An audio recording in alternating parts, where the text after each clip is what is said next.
afternoon to all of you. So, let us start the final day of this 3 days course on operating systems overview. So, until last class, we have talked about different aspects of process management in terms of this process scheduling and process synchronization.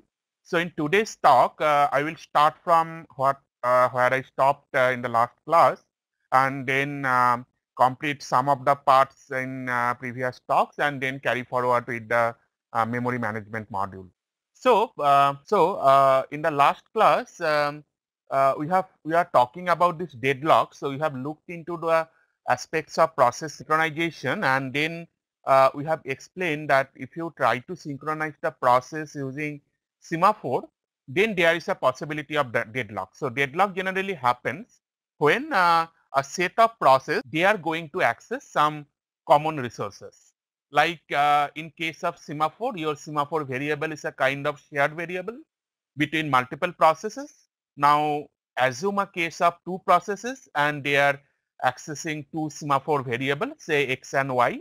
Now, it may happen that process A, it is on lock on variable x, semaphore variable x. It has executed a wait call on semaphore variable x, and yeah. So, there are two processes, say A and B, and there are two shared semaphore variables x and y. So, if process A is executed a wait call on say semaphore x, and it is then executed a wait call on semaphore y, whereas on the other case process B, it has say executed the wait call in the reverse direction. So, the scenario that I was explaining, so assume that we have two processes, process A and process B. Say you have two processes, process A and say process B, and you have two semaphore variables, say semaphore x and semaphore y. Now, it may happen during the execution time, process A has executed a wait call on semaphore x, followed by another wait call on semaphore y. Then there is the critical section for critical section. Then process A sends a signal call on y and a signal call on x. Whereas say process B, it just does a wait call on y, then a wait call on x, then the critical section, then a signal on x and the signal on y.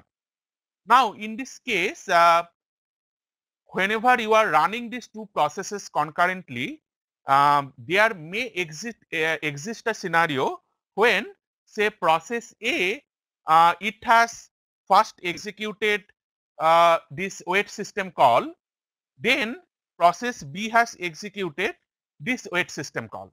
Now, what is happening that process A has acquired the lock on semaphore variable x, and it is now waiting on the semaphore variable y, whereas process B has taken a lock at semaphore variable y, and it is basically waiting on the semaphore variable x. So, after this state is executed, now this variable x is locked by process A, and at the same time this semaphore variable y, it is also locked by process B. So, process A cannot get a lock on y, at the same time process B cannot get a lock on x. So, that way we can see a scenario that process A is holding one resource, here the semaphore variable, which is x, which is being requested by process B, and process A is requesting another shared variable, here the semaphore variable y, which is being acquired by process B. So, you can see that there is a kind of circular waiting kind of thing. So, process A is waiting on a resource which is being accessed by process B, whereas process B is holding a resource which is currently requested by process A. Now, in this case, we can see that none of this process A and process B, they can make any progress further. So, this particular type of scenario, we call it as a kind of deadlock scenario. But remember that deadlock scenario is not only for your semaphore variable, it can be because of multiple other resource access.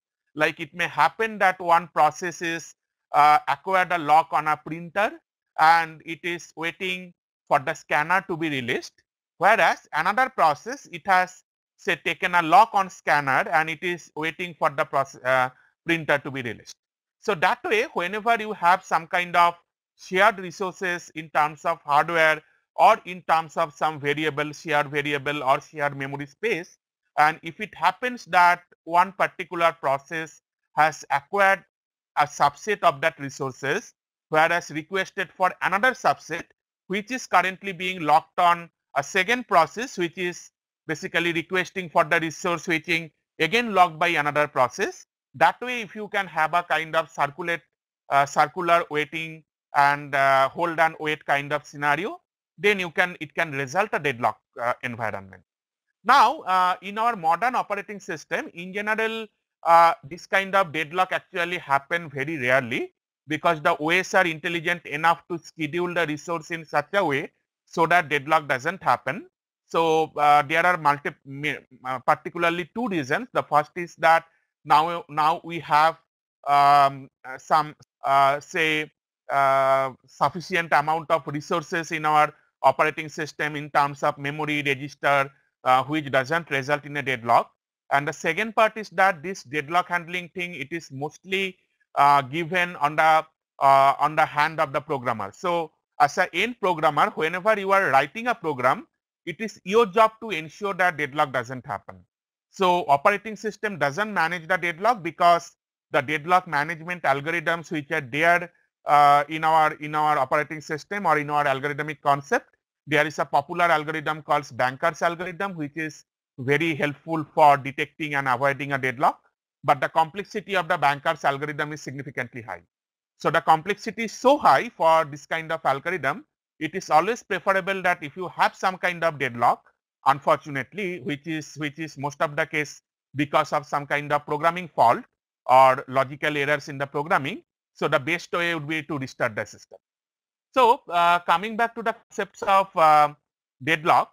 So, as we have mentioned that in case of shared resources, the process works in the principle of requesting a resource followed by using that resource and then it release that resource.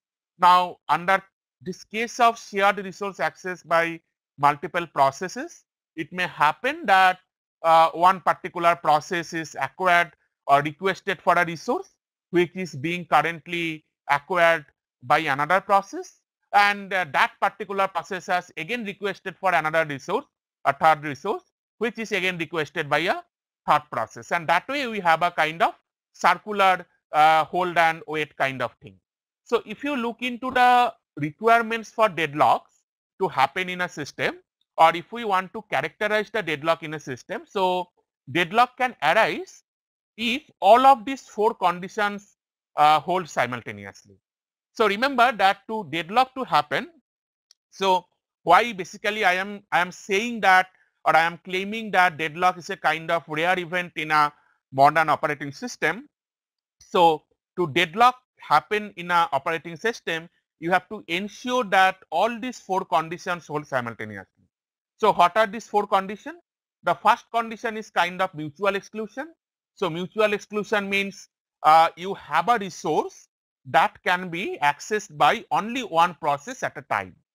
So, you do not have multiple instances of the resource, or that particular resource doesn't allow simultaneous shareability. So, only a single process is allowed, or only a single process can access the resource at a single instance of time. So, that particular property we call it as a mutual exclusion. So, if you look into the critical section problem, so critical section is a scenario where a critical section need to be executed by a single process simultaneously. So, for example, writing something in a file. So writing something in a file is an operation where you need to ensure mutual exclusion, because if multiple process write simultaneously in a file, there can be some write inconsistency. Um, process 1 is going to write one sentence, process B is going to write another sentence in a file. Now if they are going to write them simultaneously, there would be some juggling of words. So ultimately you will not get anything meaningful. So that is why this mutual exclusion is an important scenario that need to be handled, and mutual exclusion is one of the reason that may trigger a deadlock, because you have a resource that cannot be shared simultaneously by multiple processes. Then the second is hold and wait. Hold and wait scenario is something like that. A process is basically holding one resource currently, it has acquired lock on one resource and it is expecting to have lock on another resource, or it is waiting for a second resource. So that is basically the hold and wait condition. The third condition, which is actually an important condition for deadlock, and most of the current operating system actually use this condition, or they basically utilize this condition not to happen in a system where deadlock may occur, and the condition is no preemption. Say if you have a kind of hold and wait scenario, and if you support preemption in your system, then it may happen that, well, if the operating system finds out that, well, one process is currently holding a resource for a longer amount of time, then it may preempt the resource immediately. So for example, you will see that many of the cases it happens that your system hangs for some amount of time, or some application hangs momentarily, then it start resuming. And the reason behind that is, whenever a process gets hanged, or whenever an application gets hanged for some amount of duration, possibly it is in a deadlock scenario, possibly it is holding for a resource for a longer amount of time and then waiting for another resource, and the operating system understand that a process is basically holding a resource for say some more amount of time, then it forcefully preempt that process, or it forcefully release that resource, so that other process in the system can utilize that. So the idea is something like that. Say process 1 and process 2. Now process 1 is waiting for a resource, say R1, which is currently being held by process P2. Then there is another resource R2, which is currently requested by process P2, which is being held by process P1. Now the operating system actually finds out that, well, there may or may not be such kind of scenario, but a particular process is basically holding some resource for more than some time threshold. Say that your time threshold is something like 10 seconds. So if a process holds this particular resource for more than 10 seconds, then I will preempt it. I will preempt it means I will release that resource from this particular process. Now once I release this resource from this particular process to this method of preemption, then immediately process P1 can get access to this resource and it can complete its execution. One process P1 can complete its execution, this particular resource R2 also becomes available to P2, and P2 can then hold resource R1 to complete its execution. So that's why in most of our modern operating system, this kind of deadlock scenario is basically handled, both deadlock as well as earlier we have discussed about this concept called starvation. Starvation means a particular process is not in a deadlock, but still it is waiting to get access to some particular resource for some long amount of time. So both of these deadlock and starvation scenarios are basically handled by this timeout method by all of the modern operating system. So that is the third condition to deadlock to occur, that you should not have any preemption in your system. And the fourth condition is the circular wait. Circular wait, the example that I have given, that process P1 is requested for resource R1, which is being handled by currently process P2, where process P2 has a lock on resource R1, and process P2 is requesting for resource R2, which is currently being logged by process P1. So you have a kind of circular waiting scenario, which actually triggers a deadlock. So we can actually detect a resource deadlock using some kind of resource allocation graph. Although this is kind of algorithmic concept which are there, which are being researched and developed by many OS researchers, but they are not practically implemented in the operating system. As I have mentioned, that this is just like kind of doing post-mortem or post-analysis to find out what wrong has been happened in my system. But in runtime, the system doesn't care to handle deadlock using these complicated algorithms like Banker's algorithm. So those are mostly handled by this timeout mechanism. So this resource allocation graph is something like this. So I'm going for an example. Say you have these resources, and this individual dots actually shows you the resource type which are there. Say for R1 only have a single one instance of this resource R1, but there are two instances of resource R2. Now you can actually draw a resource allocation graph something like that, that P1 is basically requesting for one instance of resource R1, and it has already got locked on another instance of resource R2. Now P2, it is basically requesting for one resource R3, and then this particular resource instance is actually acquired, the lock is acquired by P3. Similarly, P2 has also taken a lock on this R1 resource. So here you can see that this is a kind of deadlock scenario, but remember that deadlock, if there is a cycle in a deadlock in a resource allocation graph, you may not be sure that there is a deadlock. For example, in this resource allocation graph, there is a cycle here. That cycle indicates that there is a deadlock, but if you look into this particular resource allocation graph, here there is a cycle like P1 to R1 to P3 to R2 to again P1, but this particular cycle doesn't says a kind of deadlock.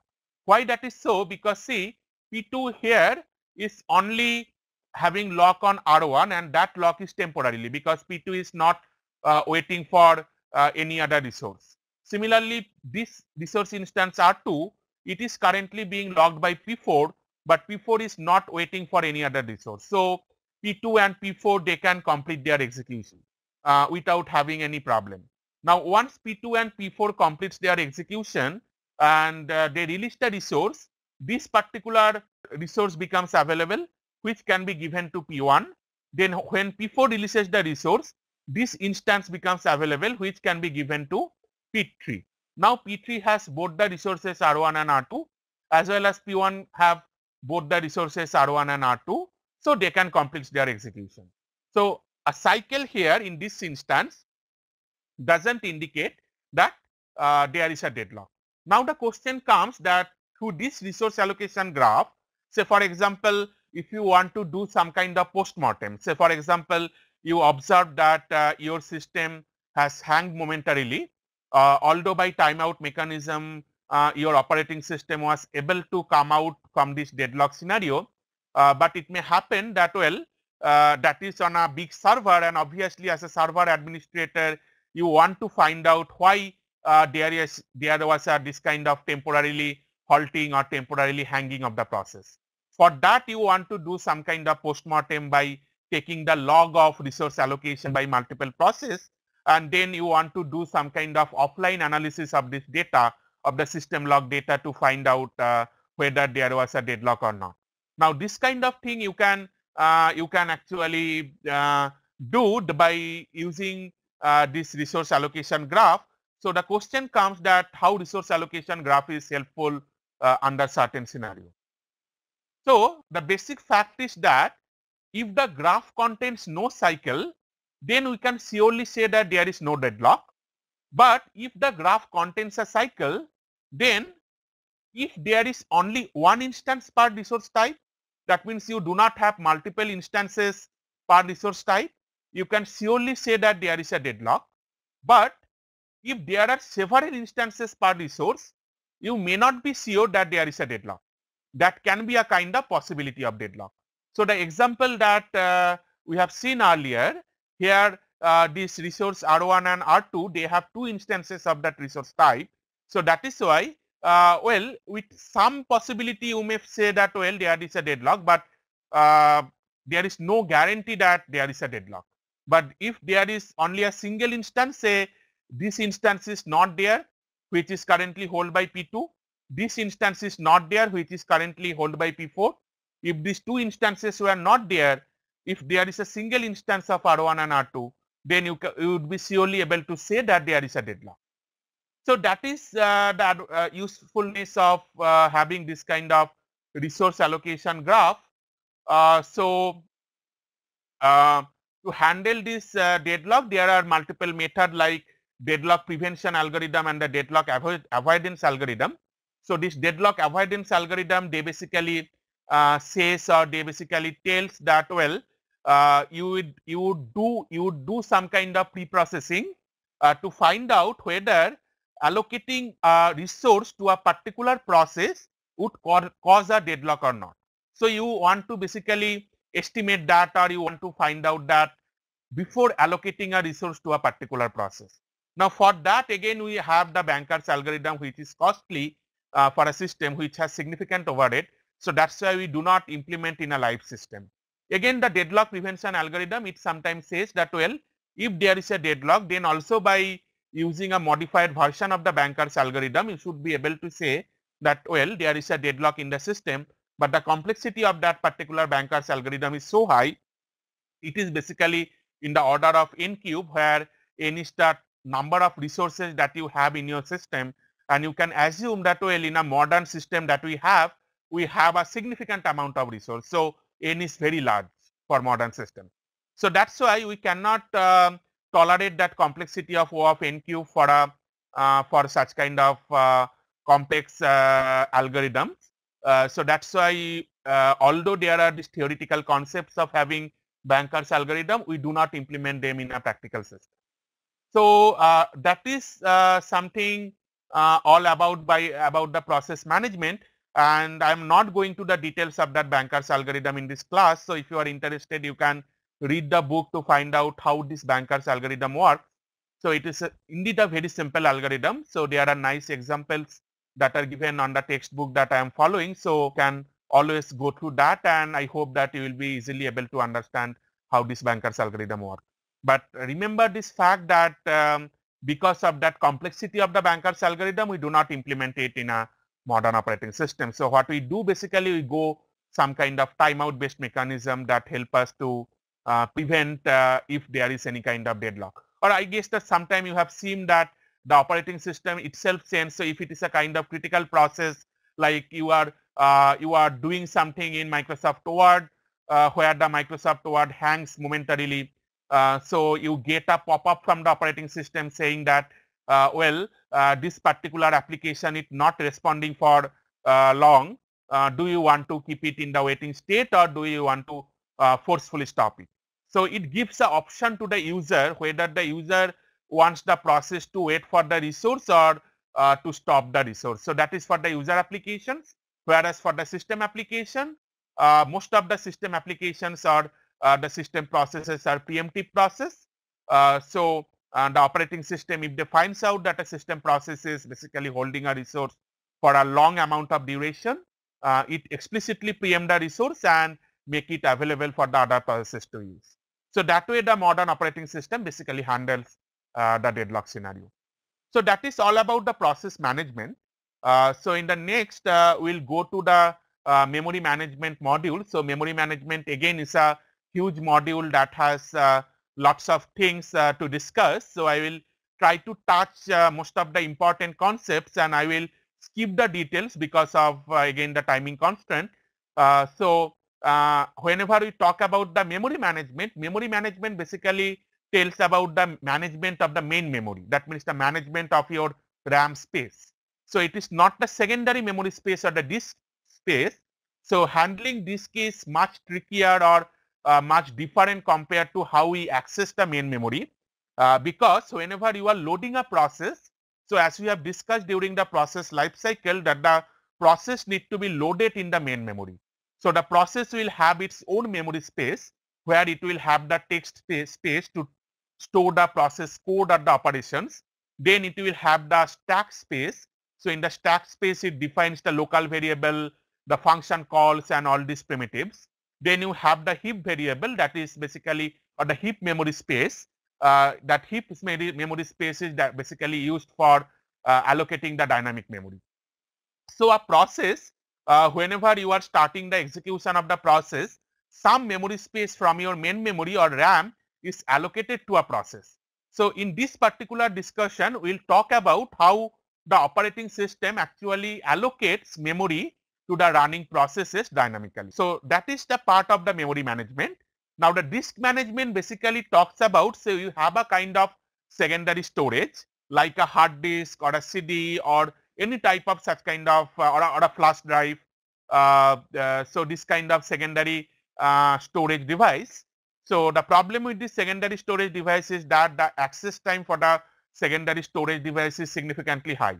So your storage space is not a constant, rather the constant is your access time.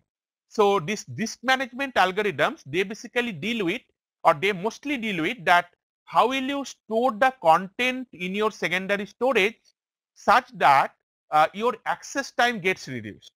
Whereas if you look into the management of the main memory, this access time is not a problem for the main memory, because main memory is somehow directly connected to your CPU. In maximum, there can be a DMA kind of controller in between your main memory and the CPU, which actually helps to directly access the main memory and transfer data from main memory to CPU registers and vice versa. So that way the main memory access is very fast compared to your secondary storage. But the problem of this main memory is the memory space. So the memory space for the main memory is limited compared to your secondary storage. So if you look into the trade-off between secondary storage and the primary storage, or the disk storage and the main memory storage, your main memory is fast in terms of access speed, but whereas it has limited amount of space that need to be managed by the operating system. On the other hand, if you look into the secondary storage or the disk access secondary storage, the storage space is not a problem because you can always increase that. You can always increase your hard drive, you can always add one flash drive, you can always keep multiple CDs, compact disks to as a secondary storage. But the problem is there is something like the access speed. Your access speed is very low. So if you look into the difference, or someone of you are asking about the difference between this memory management and the disk management. So memory management primarily concerns about managing the storage space of main memory, whereas disk management particularly concerns about reducing the access time to the secondary storage. So that is broadly about this memory management module. So next we move to the methods for memory management, that how memory is managed in case of your operating system, or how operating system basically manages your main memory. So as I have mentioned that program must be brought from secondary storage into main memory and placed within the process for it to be run. Say for example, whenever you are writing a C program, you write a C program, save it to your hard disk. Then whenever you are compiling it and then making it a executable and then execute it, then that particular executable that need to be brought back from the secondary storage to your main memory. So if you look into the way you compile and run a C program or a C++ program, what you do, so for example, I am assuming that you are using GCC compiler. Say you are using GCC compiler to compile a program, say my.c. So whenever you are compiling the program my.c, your my.c program is stored in the hard disk. Then you are making a compilation of that. So once that is compiled, the compiler generates the executable. Although in between there is this linkers module, so I will talk about that later. So the compiler module and the linker module, it generates the executable, and in general if you are compiling it with the command cc or gcc and you are not specifying the name of the output file, output executable, it will generate a default output as a.out. So that a.out file is also stored in the your secondary storage or the hard disk. Now during the actual execution, whenever you are executing that program in the Linux environment by typing /a.out, then the operating system have to do the following tasks. So it has to bring that particular executable to the main memory, and then it has to start execution. Then we have something called a cache memory. So this cache memory sits in between the main memory and CPU register.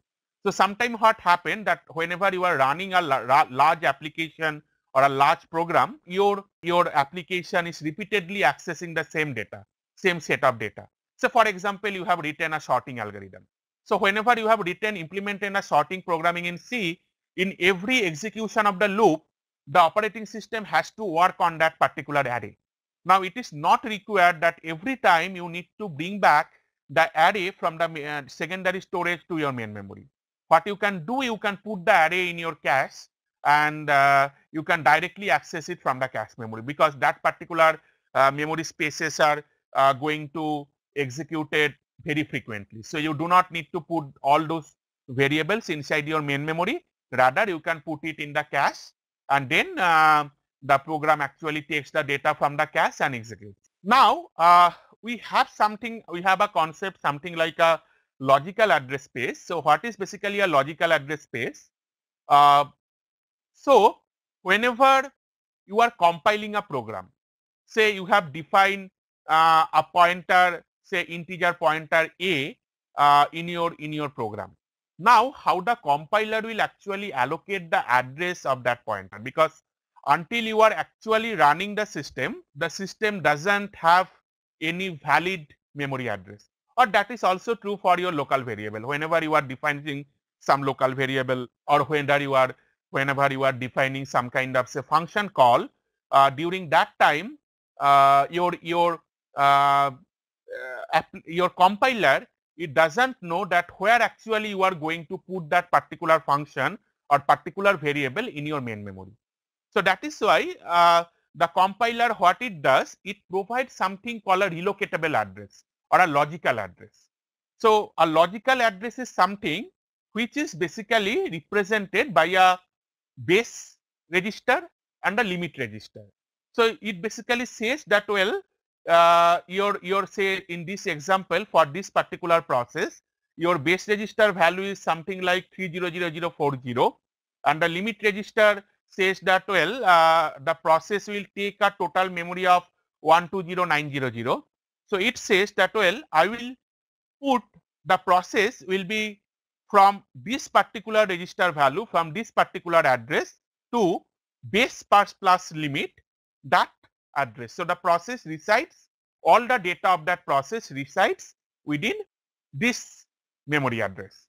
So this particular range of this memory address, so the starting of the memory address is stored in the base register, and the range, that how much total memory is actually put up, that is put in the limit register. So if you add up the base register with the limit register, you will actually get this address value where the process actually ends. So this is a hardware to protect the address. Say for example, sometime you see that you are getting a segmentation fault, and I guess while you are running a C program, and most of the time you will see that whenever you are defining some pointer variable or doing some kind of dynamic memory allocation, during that time only you experience such kind of segmentation fault.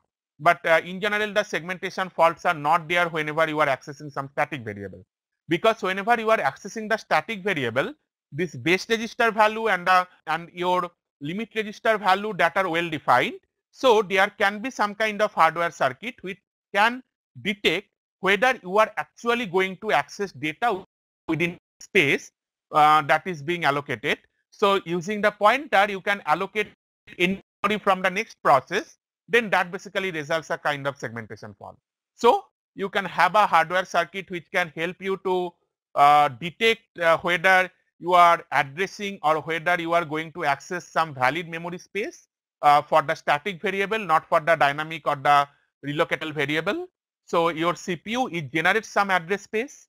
So once the CPU generates the address, then you check whether your address is more than or equal to the value which is there in the base register.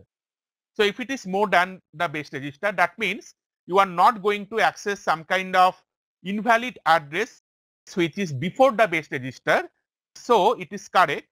Then you see whether the address space is less than base plus limit. If it is less than base plus limit, that means you are going to access some kind of valid memory space. So there is this valid access. If you are not going to access that, then it makes a trap to the operating system and it gives kind of addressing error like some segmentation fault. So that way during the runtime your hardware can actually detect whether you are going to access some valid memory space. So for example, by pointer spaces, and then the operating system can actually validate, or by using a hardware you can validate whether you are going to access the proper memory space or not. If you are going to access it, it is fine. If not, then it can trap and send some kind of addressing error like a segmentation fault. Now coming to the concept of address binding, I am details of this address binding part. It basically done by the compiler, linker and the loader module. So whenever you are compiling a program, the compiler basically generate some kind of absolute code. Then absolute code means it generates something like a kind of compile code you need to recompile it if you change the location of that particular code. Then there is the load time.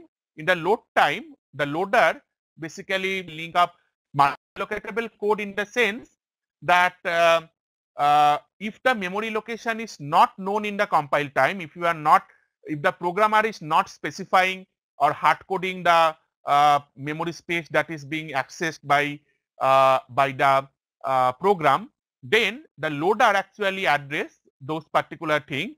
The loader provides this kind of dynamic address, memory address which you are being provided. So those kind of address we call it as a kind of relocatable code or relocatable address. Then during the execution time it executes the program. Of a program you have a source program. So this source program is compiled or assembled. Then you have multiple object modules. So from this code you can generate one object module. There can be other object module like say for example in a C program, whenever you are defining stdio.h or stdlib.h, all these are separate modules, separate object modules which are being linked by the linker. Then the loader, during the load time, the loader basically takes the system library and it generates the relocatable code. Then during the actual execution, now coming to the logical versus physical address space. So physical address space is something which you can easily understand. So physical address space is something which is the correct address space in your main memory, which is being understandable by your main memory.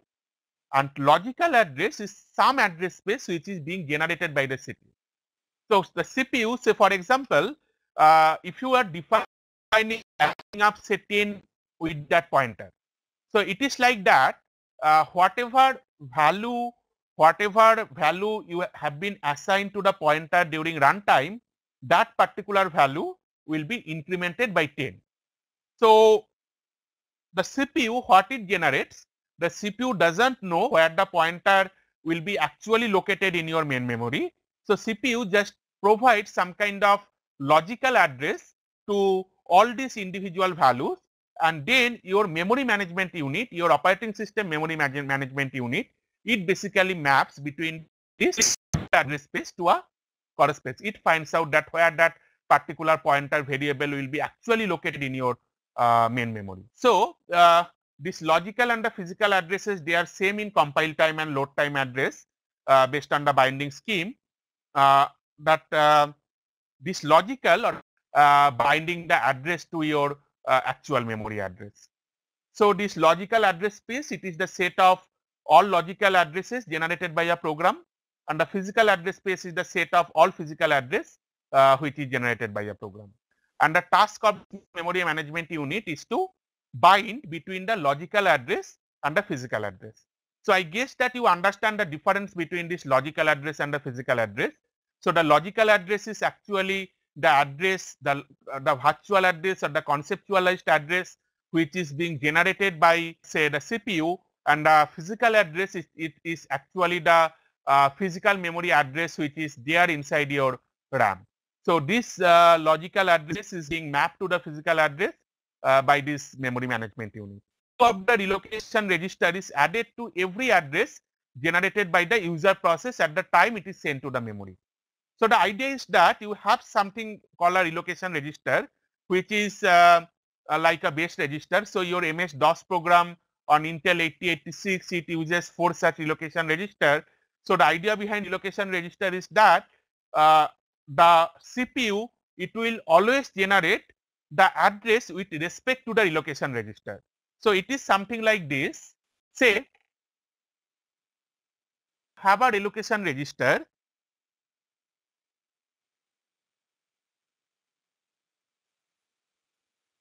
and the relocation. So this is my relocation register,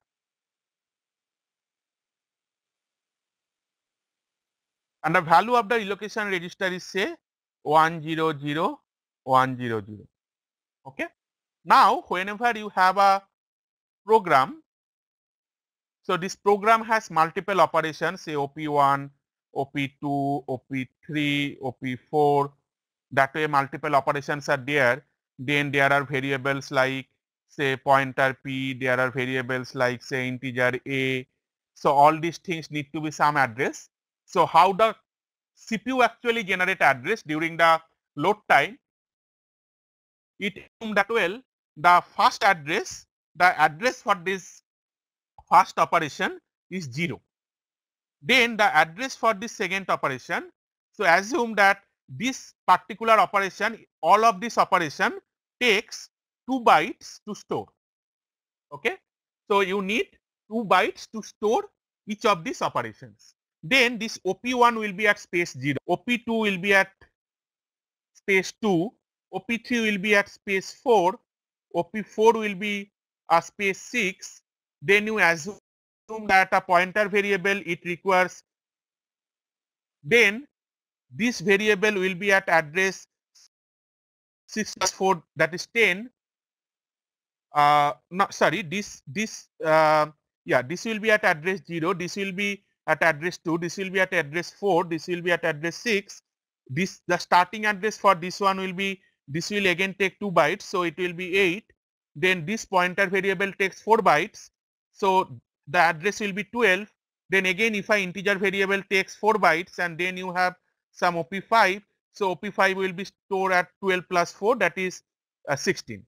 So these addresses that I am generating with respect to the address of the first operation which is being stored at the space 0, address space 0, they are, so these are the logical addresses generated by a program. Now during runtime you have a relocation register. The relocation register says that well, starting from this location of the memory, you will start loading this program. So that means currently the address, the physical address for OP1 will be, so this would be treated as 0. So the address for OP1 will be 100, 102, 100 because it is 0. It will be 100, 100. For this one it will be 100, 104. For this will be, it will be 100, 106. For this one it will be 100, 108. 0112, this would be 100116. So that way these are the actual address space in your main memory, which is the set of my physical address. So using this relocation register, we can actually map the logical address space, physical address space. So that is the concept which is explained here in this slide.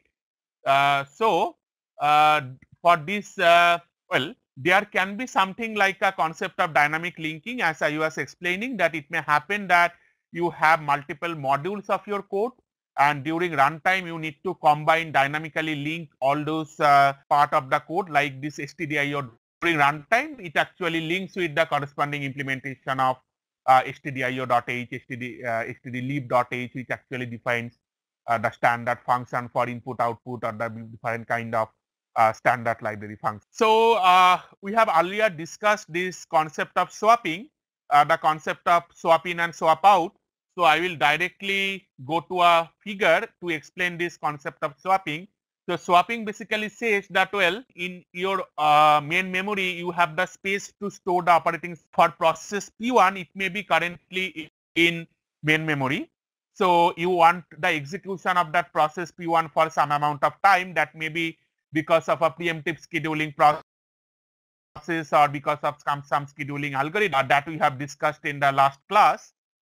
So whenever you want to do this kind of context switching or swapping out of a process from this main memory to disk, so it is like that you can swap out a process, you can move a process from the main memory to disk, or you can move in a process or swap in a process from disk to the main memory. So that is the procedure of this, or the concept of swap in and swap out, or swapping a process between main memory and the secondary storage. So when you do not want a process to run, not need a significant amount of memory in your main memory space, and that is why we move that process temporarily to the disk storage.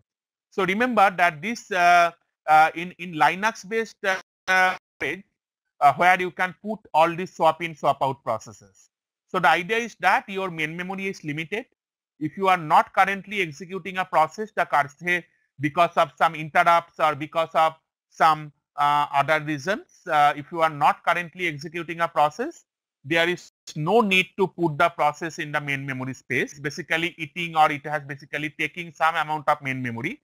If you shift that particular stalled process to some secondary storage or the swap space of your secondary storage, you can use that free memory space for loading another process. So that's why we use this concept of swap in and swap out. Well, this swap in and swap out also, as we have discussed in the last, requires the concept of context switching. So whenever you are swapping out a process, during that time you have to also do a context switch. That means you have to store the state of the process inside the process control block, and then you can shift it to the secondary storage. Whenever you are having multiple processes that need to be give some space in the main memory, so this whole main memory space is divided into two parts, the OS space and the user space. The OS space is basically utilized by the operating system and some system processes, whereas that user space is basically utilized by the process, the different kind of user processes and the user application. Now, whenever you are running such kind of process, you need to allocate some part of the memory space to that particular process. So how we do that kind of allocation?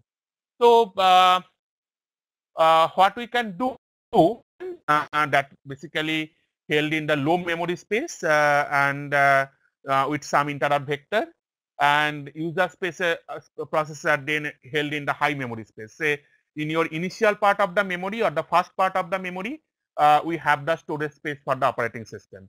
Then at the higher part of the memory, we have the space for the your different.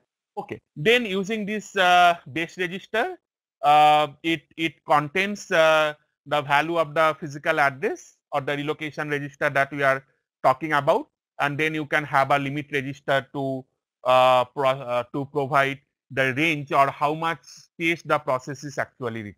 So that is the concept. So with this relocation register and the limiter, so you have generated an address space from the CPU.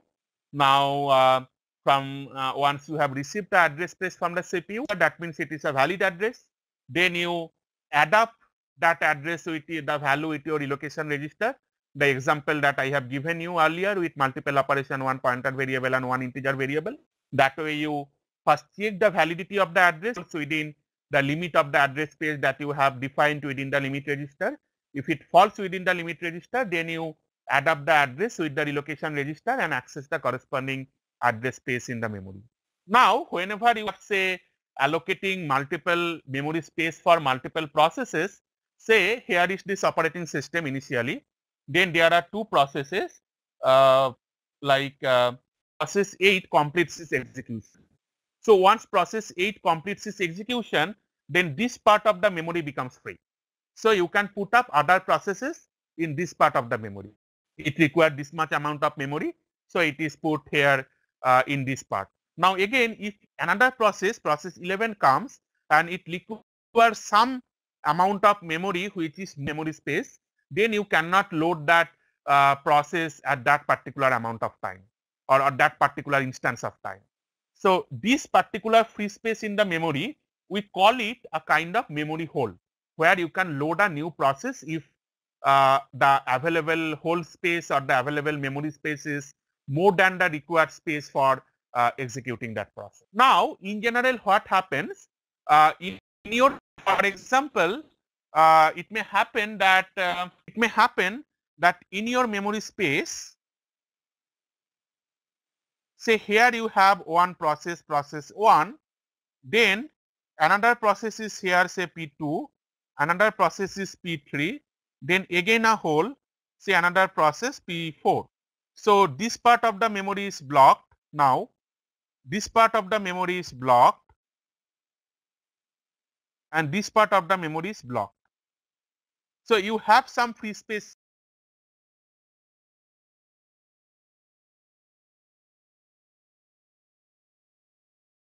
here. This is another hole which is there inside your main memory. Now whenever a new process comes, say a new process, say P5 comes with some amount of memory request,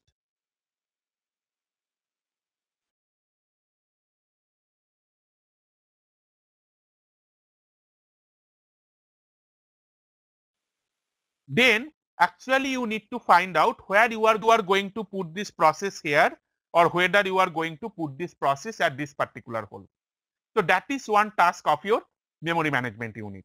Now in a large operating system, you can assume that there are multiple of such holes of different sizes, and then you actually want new coming process in one of these holes. So question comes that how will you select which holes will be suitable for putting the process? So for that we actually have three variants of the algorithm. So the first variant is the what is called a first fit algorithm. So this first fit algorithm, it allocates the first hole that is big enough. So in this particular diagram that I was explaining, in this case, say the required memory space process P5. So you put P5 in this memory space. So that is basically the first fit algorithm that tells that whichever the first hole which is sufficient enough to load this memory, the smallest hole that is big enough to hold that process. Now how it will help if you put the best fit algorithm? The best fit algorithm will actually ensure the smallest leftover hole, because you are taking the smallest hole that is than 1400 bytes. That 1400, you have a hole of size 1450 bytes, then that is actually going to be the optimal for this small best fit algorithm, because you are only left with some 50 bytes of space there. Then there is this worst fit algorithm. The worst fit algorithm, you allocate to the largest hole. So again, so if you look into the first fit and the best fit algorithm, say you have available memory space of say 1550 bytes, then 1600 bytes, 5 bytes, then say 1650 bytes.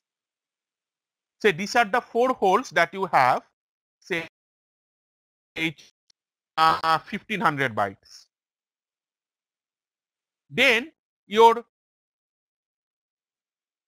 best fit algorithm will say that you put it in hole 1, because if you put it in hole 1, then your leftover will be, so 1500 bytes will be taken from here.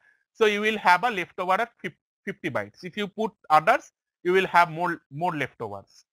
And your worst fit algorithm says, so this is the best fit, and the worst fit algorithm says that H4. So the worst fit algorithm says you put it on H4 because it will provide you the largest leftover hole where you can actually put another process. So you will see that both of these best fit and worst fit algorithm has some kind of trade-off. Like whenever you are taking this best fit algorithm, you are getting some smallest leftover hole, say 50 bytes, okay, 50 bytes of leftover hole, which is possibly being wasted because all of your process will be more than 50. If you put a 1500 byte process to here, so you are just left over with some say 150 bytes, and then if you get another process of some say 1580 bytes, next request is another process with 1580 bytes, and you have already put this 1500 byte process to this 1650 bytes based on the worst fit algorithm, then this 1580 bytes process has to wait because it will not get sufficient memory space to load. But in that case, if you have used this H1, the best fit algorithm, then you can load both of these two processes simultaneously. So therefore, this best fit and worst fit algorithm, they actually have a trade-off in terms of how many memory space, kind of degree of multiprogramming that you can support in your. So the allocation mechanism in terms of first fit, best fit and worst fit. So let us now see the implication of these three types of algorithms.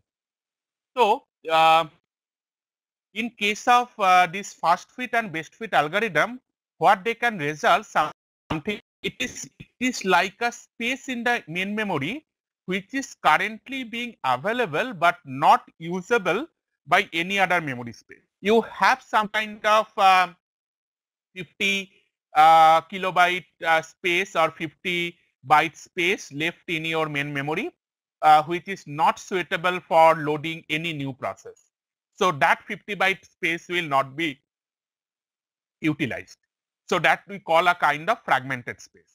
So we can have two types of fragmentation. One is called the external fragmentation, and the second one is the internal fragmentation. So in case of external fragmentation, but it is not contiguous. It is something like that you assume that due to this kind of first fit, best fit or worst fit allocation of memory, allocation of memory to the processes, it may happen that well, in one space you have a fragment of 50 bytes, then in another space you have another fragment of 100 bytes, and then in a third space you have a third fragment of 50 bytes.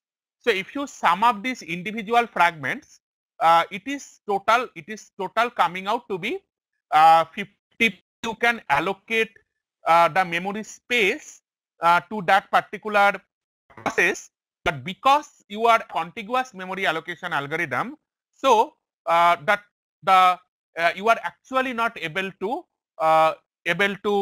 load the process inside the memory because the process is divided into multiple fragments. So this kind of fragmentation thing, we call it a kind of external fragmentation. Then there is something called internal fragmentation. So in case of internal fragmentation, the allocated memory may be slightly larger than the requested memory. Okay, so say for example, what happens, say you have set to that particular process is 50 bytes. So that particular 50 bytes, we call it a kind of internal fragmentation, which is basically internal to a partition, but it is not being used. So this, both of this type of external fragmentation and internal fragmentation, they are actually or they result wastage of memory space because of this internal and external fragmentation. You have sufficient amount of memory space, sufficient amount of leftover memory space, but that memory space is not usable by any of the processes. And internal fragmentation. So to solve external fragmentation and internal fragmentation, one way to aid the whole process, allocating a kind of contiguous or continuous block of memory to a single process. So the total memory space that is being allocated to a single process, it is a kind of continuous or contiguous memory space, but that particular allocation may result into fragmentation, and this fragmentation can be severe sometimes whenever you increase the degree of multiprogramming. So that is why the approach that we may follow is not to go for contiguous memory allocation. So do not put contiguous memory to allocate the complete memory space to a process.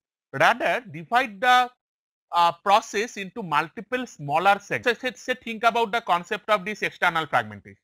So another space and another 100 bytes of memory chunk is available. But because of this contiguous allocation, you are not able to load a new process.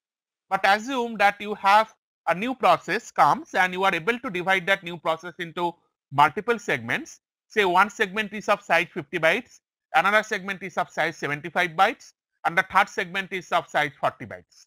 Then you can actually load these three segments into the three leftover holes. So that is the concept of segmentation, and you can have or you can actually logically divide a process into multiple segments like this main program, the different procedures, the different functions, the different methods there, the local variables or the global variables, the common block, the stack memory space, the arrays.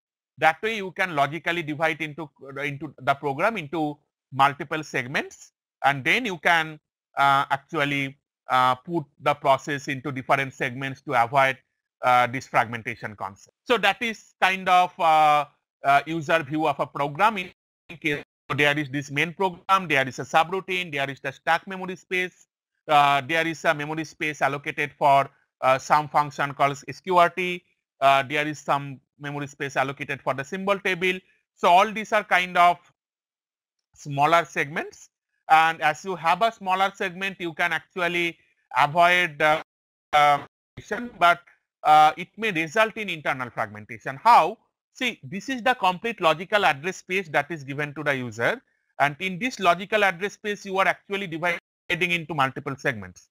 So it may happen you do not address space, some logical address space or some spaces there which is internal to this particular program, which is allocated to this particular program, but that is not being utilized by any of the segments.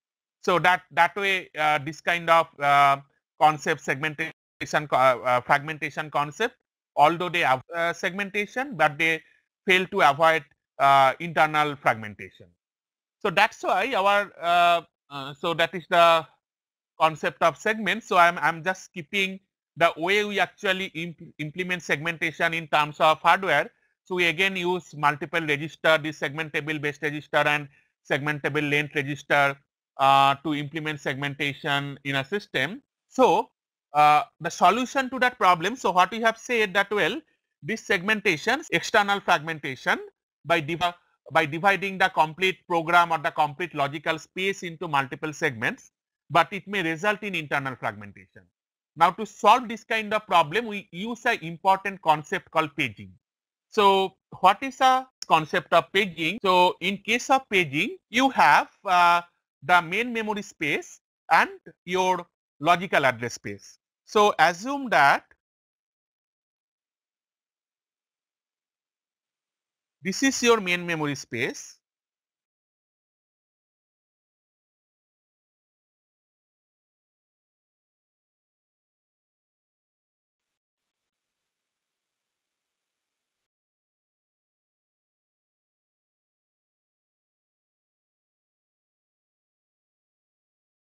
This is your total logical address space.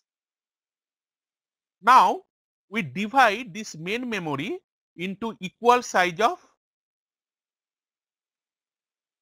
blocks, where we call each of these block as a frame. Okay. So the main memory is divided into equal size of blocks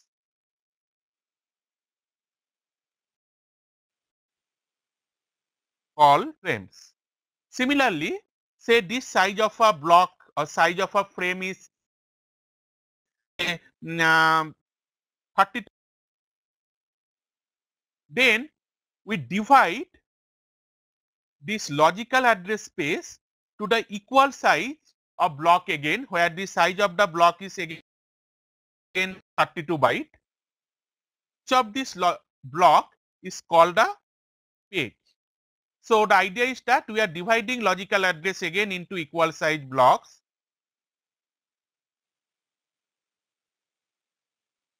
called a page.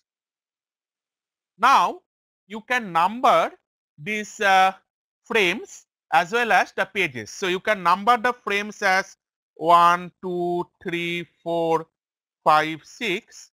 So there are 6 frames here, and similarly you can number the pages as say 2, 3, 4 that way. Now during runtime, what you can do, you can load a page to a corresponding frame, because you see that the size of a page is equal to the size of a frame. Say assume this part of the page is loaded here, this part of the page may get loaded here, this part of the page may get loaded here, this part of the page 4 may get loaded here. So that way during runtime what you can do, you can basically take to a corresponding main memory frame. Getting the whole concept. So we are dividing this main memory into multiple equal size blocks where every block is called frame. We are dividing the logic space again into multiple equal size of blocks where the block size is fixed. Here as an example, I have taken the block size as 32 bytes, and each of these block in the space we call it as a page. So these pages are corresponding to a program, the logical address space of a program or a process corresponding to a process, and these frames are corresponding to the main memory. Now during the execution time, you load to a corresponding frame, and your page size and the frame size are equal, so you can easily load a page to a corresponding frame. Now the interesting fact is here that have this kind of loading, some amount of or some type of mapping between this page and the frame. So the question comes that what is this page table? Page table is a simple table where you put,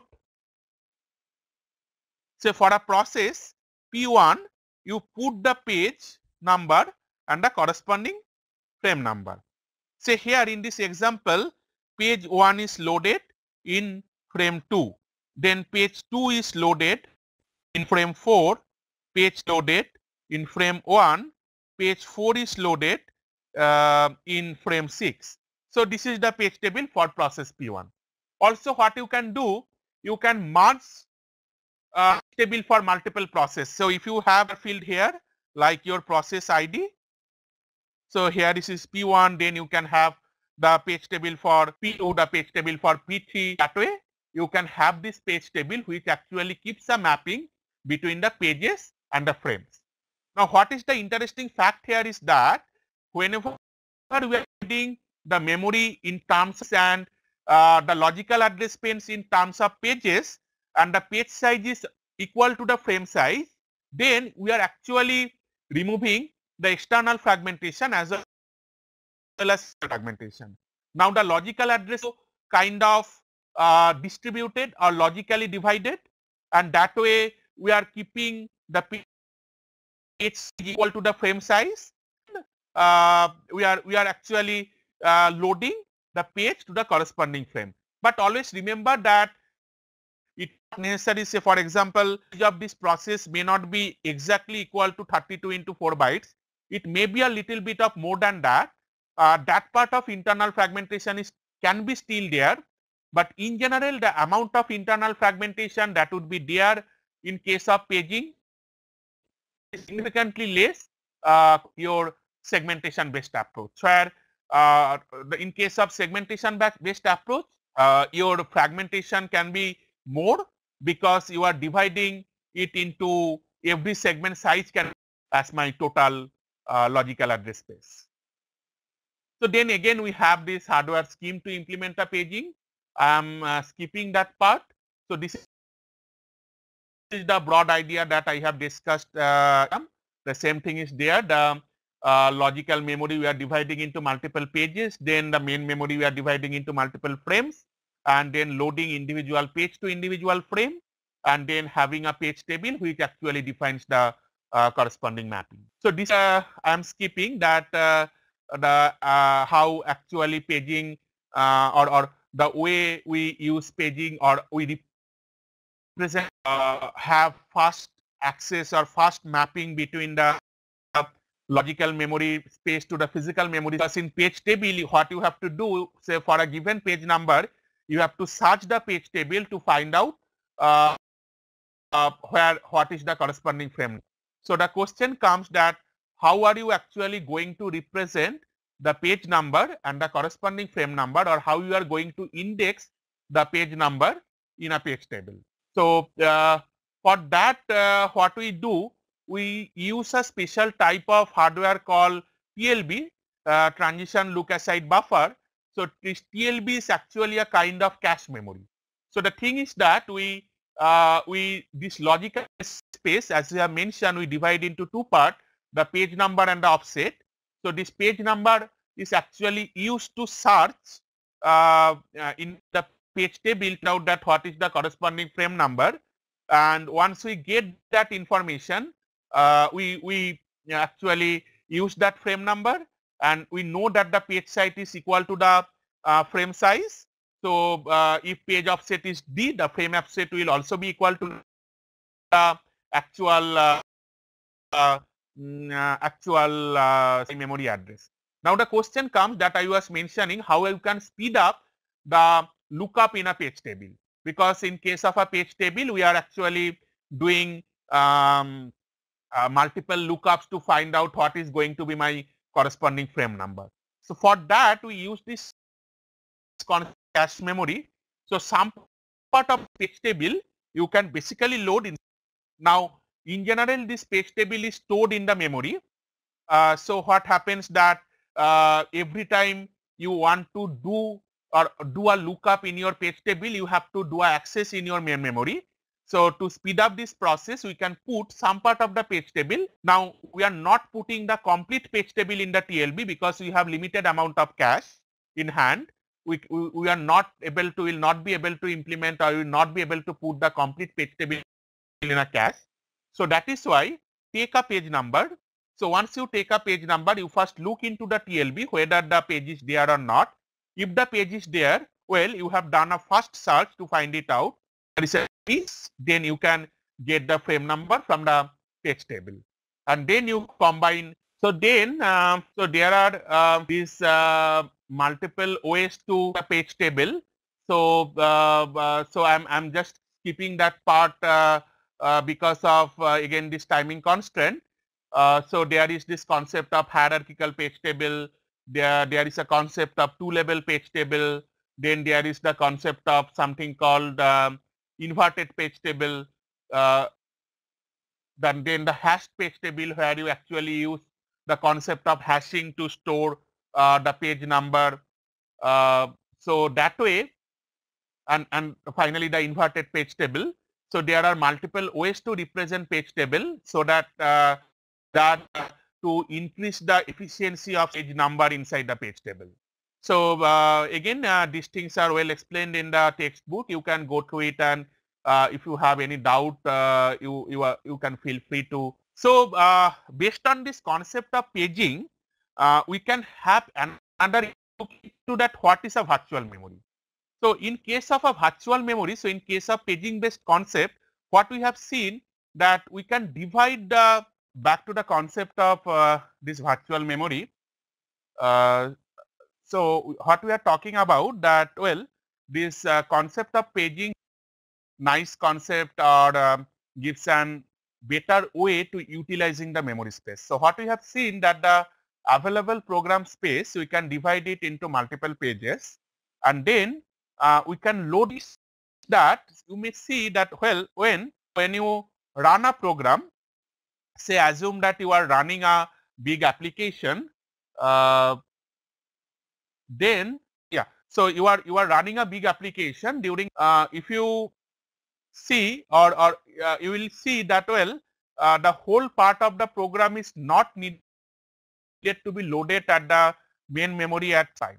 So if that is the case, then what we do that we can actually load a part of the program to the main memory, and we can apply something called demand paging mechanism. So let me try to draw a diagram to explain this process. There is a problem in document. I'm getting message from few of you. So I'm trying to explain it through this by explaining the concept, not by going through that slides. So the thing is that, well, say we are talking about this demand paging concept. In this demand paging concept, we have the logical address space which is divided into multiple pages, and then on the other side we have this.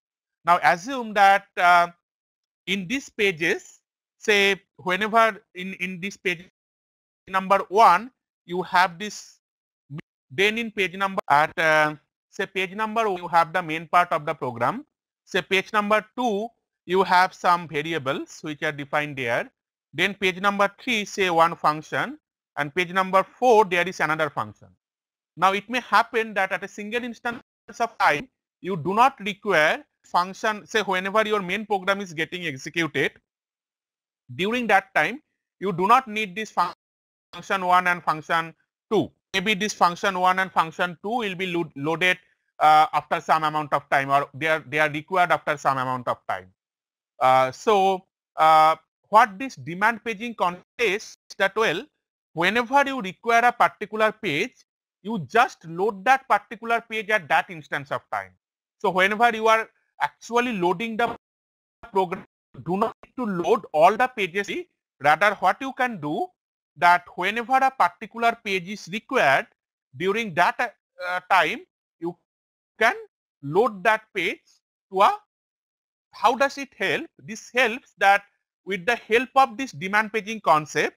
So this concept is called as demand paging, which is used to implement a virtual memory.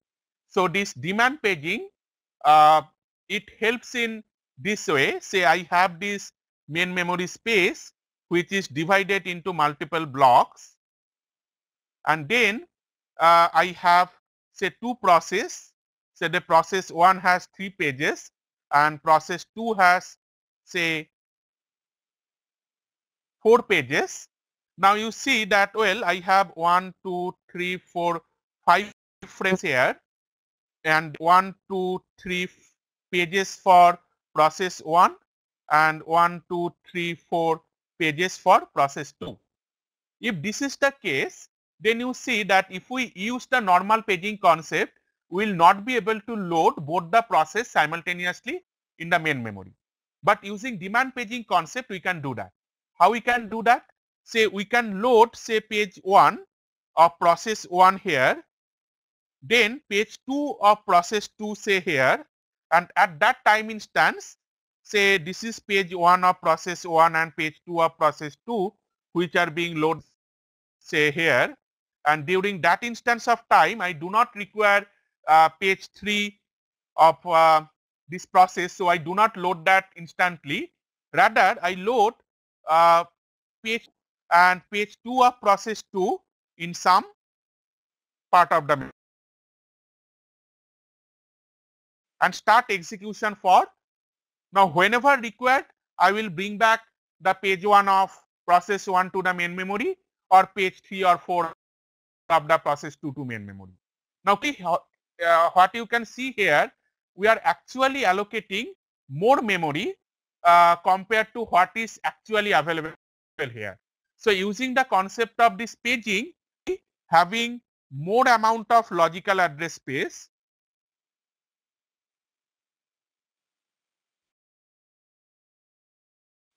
so logical address space becomes my physical address space. So this particular concept, we call it as a virtual memory. We call it a virtual memory because see here we are actually virtually utilizing more amount of memory space compared to what is actually available in my physical memory.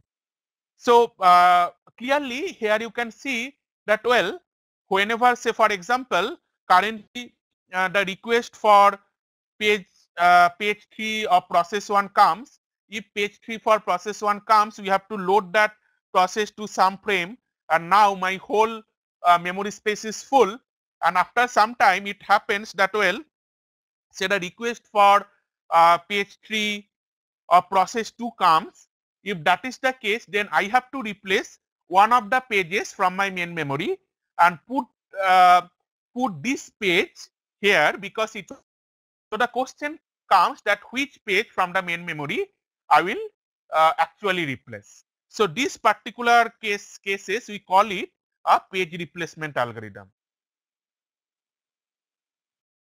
Page replacement algorithm, they basically help us to replace. So based on the demand paging concept, they help us to replace a particular page or particular memory space in the main memory. So there are multiple type of page replacement algorithm. There are these the traditional page replacement algorithm is the FIFO page replacement, first in first out, which basically says that whatever page is being loaded first in your logical memory space. So your FIFO page replacement algorithm. So the FIFO page replacement algorithm tells us that, well, whichever page is first loaded in the logical address space, you replace that page. Then there is this LRU page replacement algorithm, which is least recently used page replacement algorithm. Well, the page which is not used recently or which is used least in recent time, you replace that particular page replacement algorithm. So details of this page replacement algorithm. So the page replacement algorithms basically tells that if you have currently some pages in your main memory, which pages to replace. So I'm just trying to quickly go through the few of these page replacement algorithms. Yeah. So we are talking about this different type of page replacement algorithms. The question comes that which particular page I will replace. So let us look into this FIFO page replacement algorithm. So assume that you have 3 frames and the page request comes in this order. So in case of your FIFO page replacement algorithm, say initially, so these 3 frames are empty. So the first request is 7 here. Then the next request is 0. So 0 comes here. Then 1 comes here. Then 2, whenever 2 comes, whenever 2 comes, then you need to, so all these 3 frames are now filled up with the pages. So you need to replace one of these pages from the available frames. So the FIFO replacement algorithm tells me that whichever frame was first loaded inside your frame, you replace that particular frame. So here we will replace 7. So 7 will be replaced by 2. So this particular case we call it a page fault. So a page fault basically means that whenever you are requesting for a new page and that particular page is not there in your main memory in terms of frames, then you need to do a page replacement, and that particular thing we call it as a page fault. So here is a page fault and we need to replace page 7 and put page 2 here. Then again comes the request, we do not have a page fault here. Then comes the request for 3, 3 is not here, so there is a page fault and we need to replace here now 0, which had been loaded in the pages. So you replace 0 with 3. Then comes the request for 0, again 0 is not there, you have just replaced it. So you have to replace another page 1 and you have to load it. So that way you can find out that how many page faults can be there in case of this FIFO page replacement, and it is like that you will have around 15 page faults. Now interestingly, in case of FIFO algorithm, you may think that, well, if I increase the number of frames, I may page fault. But that is actually not the case in case of FIFO page replacement. Sometimes it may happen that, well, if you increase the frame, still you may have more number of page faults. So and that particular event in case of FIFO page replacement, it is called as Bela-Dish anomaly. So just a diagram to explain this Bela-Dish anomaly. So in this way, we are increasing the number of frames and we are expecting that my number of page fault will always drop, but that is not always the case. So you see that whenever your number of frame was 3, you have this many number of page fault. Whenever number of frames becomes 4, your number of page fault increases. So this we call as a Bela-Dish anomaly. And ideally, FIFO page replacement is not a optimal algorithm. So optimal algorithm will be something to replace a page which is not going to be used for a long duration, which is not going to be used for a long in the future. So it is like that whenever your request for 2 comes, you replace 2, then 0 comes and 0 is there, then 3 comes. So in earlier cases, in case of FIFO page replacement, we have replaced 0, 3. But in this case, optimal algorithm, we will look into the future, we may look into the future and find out that, well, 0 is again going to be used here. So if I replace 0, then I will again get another page fault. So I will not replace 0, then 4 will be again used, then 2 will again come, so I will not replace 2. So in the worst case, I need to replace 1. So we'll replace 1 and replace it by 3. So that is the optimal page replacement algorithm. But the problem with this optimal page replacement algorithm is that it is like that your guess about the future. You need to know that in what order the page requests are going to become. So that is not possible all the time. So that is why what we do, we use another version which is called least recently used LRU page replacement algorithm. In case of LRU page replacement algorithm, we just look into the history and from the history try to predict which are the pages which had been used most in my recent history. So based on that, we determine which pages need to be replaced. So I am not going to further details of these different page replacement algorithms. So this is something which help us to reduce the number of page faults. There are multiple analysis and there are multiple side effects that can be there because of this page replacement algorithms. And as we have mentioned, Belady's anomaly, this may happen that well whenever you are increasing frames, it is not like that always you will get a better performance.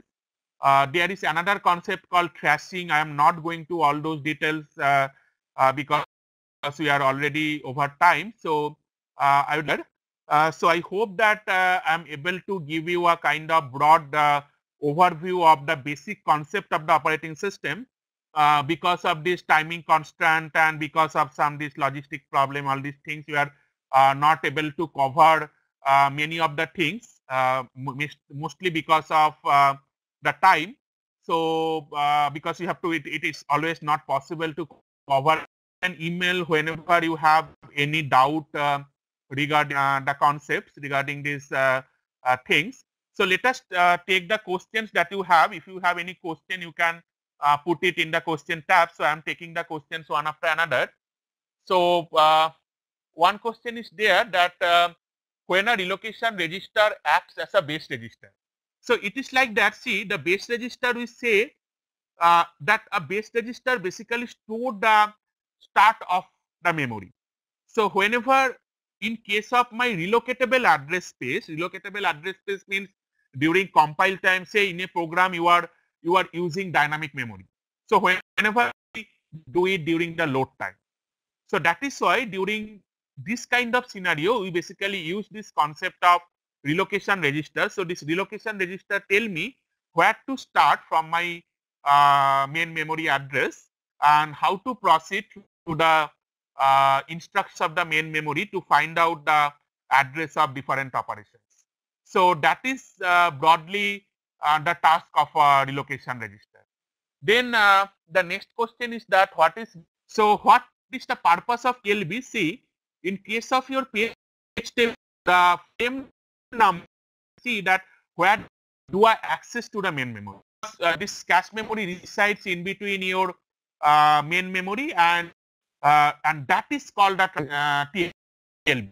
If you have a TLB means that the page is not there inside your TLB in the main memory and access your complete page table to find out the corresponding frame. So the next question is, so how an offset value is provided in the segmentation? So in case of segmentation, again we require two address. So broadly in every case we require two address. One is the starting of a segment or a starting of a process that is stored in the base address or in case of relocation address, in case of a relocatable address space. And then we require memory space that is required by that process or by that. So in case of a segment, this base register defines the starting of a segment, and the relocation register basically defines that how much. So that is the task of the base register and the corresponding limit register. In case, then the next question is C, or sometime we call it, or another version of pointer which we call as a void pointer. So this function pointer or void pointer in C is during runtime you will like which particular function to call, and based on that during runtime you actually assign the value of that function pointer and you will call that corresponding function. So this is actually an example of dynamic linking. That means during the linking time you do not have complete information about what module to link to your program or what module to put inside your main program. That is basically determined during runtime. Linking and dynamic linking is something like that. That particular linking is called a dynamic linking. There the linking is done during runtime. Then there is a question of in your logical address space and the physical address space. So the diagram that is of your program and the main memory. So in your program, the program generates address which is something with particular program. Like this operator 1, it is at address 0, operator 2 is at address 4, operator 3 is at address 4, 2 address 4, operator at address 6. So this way you are actually finding out the addresses with by considering that the beginning of your program is at address 0. Now this address space we call it a logical address space. Now in case whenever this program is loaded in your main memory, it is not necessary that every time or you can understand that well in my main memory I am loading the address. So this main memory holds this main memory is something like that.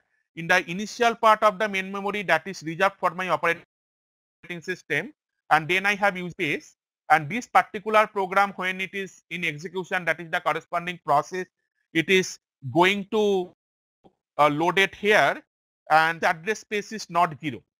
So this address space is stored in the relocation register, and with reference to that we define all these are called my, and the address where we consider that the first address is 0, the second address is the first address plus kind of amount I need to store operator 1, that address space is, we call it a kind of logical address space. Okay. So then there is a question like Unity mode and what operating system supports Unity mode. So this Unity mode things I have not touched in this particular code. So before going to Unity mode, there is another concept that we need to clear. It is something like I'm just briefly trying to touch this particular concept within 1 or 2 lines. So there is a concept called microkernel and monolithic. So one idea is like that. So in your operating system, you have multiple modules. So the question comes whenever you are loading your operating system, whether you are going to load everything simultaneously or whenever required you are going to load the individual mod operating system. So the Unity mode of operating system is something like that, where every module of the operating systems are loaded when the operating system is initially loaded. So it is, there is no kind of dynamic loading of OS modules. Say for example, if you consider different kind of real-time operating, like the operating system which is used to say run a aeroplane. So there is an operating system which is actually controlling different functions of aeroplane or different function of a flight. Now that is there, you require some kind of real-time response. So if deadlock or if you cannot tolerate the delay to load module and then execute that module. So those kind of operating systems, that real-time operating system, they actually work in this Unity mode, where everything is loaded instantly, and the whole concept, there is not that kind of modular concept, rather every module is built together and you have a single instance which actually does all the tasks within some time duration. So I guess that is all the questions which are there. So again, thanks to all of course. Hopefully this course would be useful for you to grasp or to understand some of the basic concepts. Again, what I am saying that it is never possible to cover all the concept within this limited duration. So I have only touched on the basic concepts. So you can go through the textbooks which is available there to get more idea about different concepts in operating system. And yeah, I'm always available. So if you have any doubt or anything further, or if you want any clarification regarding the assignments which are posted, so the assignments and the quizzes all have their corresponding solution which will be also posted.